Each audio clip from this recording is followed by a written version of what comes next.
नमस्ते, ओम नमः शिवाय। तो आज कुछ इम्पोर्टेंट चीज़ों पे बात करेंगे जो कि योग साधना में और स्पिरिचुअलिटी में बहुत ही इम्पोर्टेंट है। तो पहले तो बात है कि आध्यात्म या फिर स्पिरिचुअलिटी वो क्या है। तो जनरली हम क्या समझते हैं कि जो लोग पूजा पाठ करते हैं या फिर मंदिर में हो या फिर मंदिर जाते हो या फिर अपना घर में पूजा पाठ कर लिया हो, तो ऐसा लगता है कि लोग कहते हैं कि वाह कितना आध्यात्मिक आदमी है या कितना स्पिरिचुअल आदमी है। तो गुरु जी आप हमें ये बताइए, क्या आध्यात्म के साथ ये सब पूजा पाठ का कोई संबंध है? क्या जो लोग ज़्यादा पूजा करते हैं वो आध्यात्मिक है, जो पूजा नहीं करते वो आध्यात्मिक नहीं है? तो आध्यात्म या फिर स्पिरिचुअलिटी है क्या, उसके बारे में थोड़ा सा मार्गदर्शन कीजिए।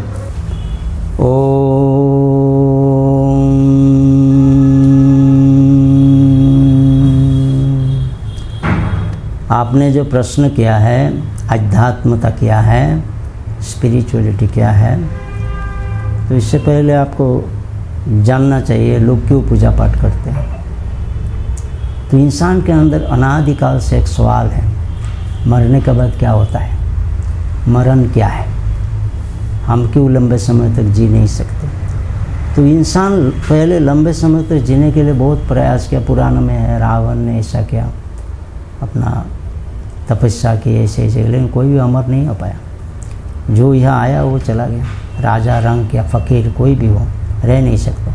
तो इंसान के अंदर एक भावना पैदा हुई अनादिकाल से कि ये जो सृजन किया गया है, अनंत कोटि ब्रह्मांड है, उसको किसने बनाया, जरूर कोई होगा।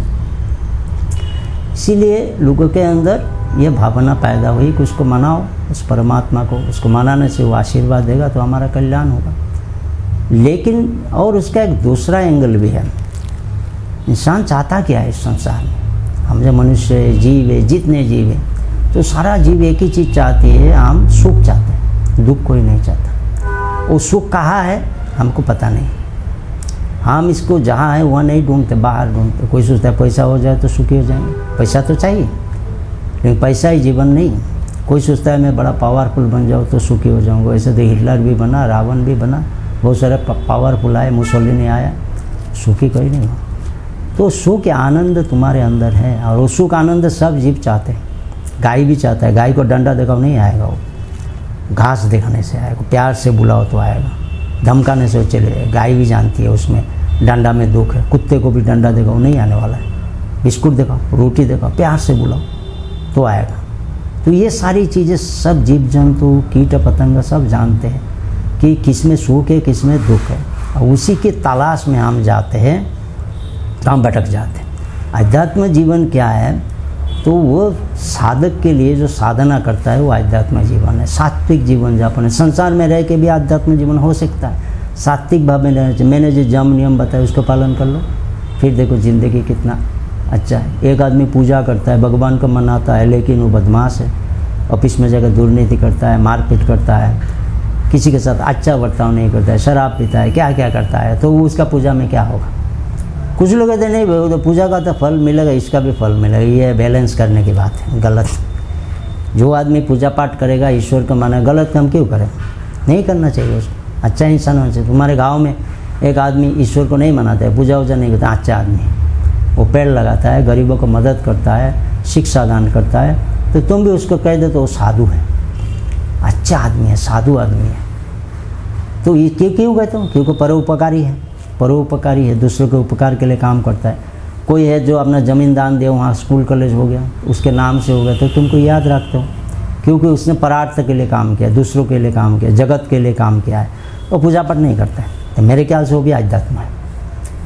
हॉस्पिटल बना दिया, स्कूल बना दिया, लोगों के लिए बहुत सारा काम किया। ऐसे हमारे भारत में बहुत सारे हुए, राजा राम मोहन राय हुए, विद्यासागर हुए, रविंद्रनाथ टैगोर हुए। इन्होंने क्या किया, और पूजा पाठ करके समय नष्ट किया? नहीं किया, समाज के लिए किया, समाज के लिए काम किया, मानवता के लिए।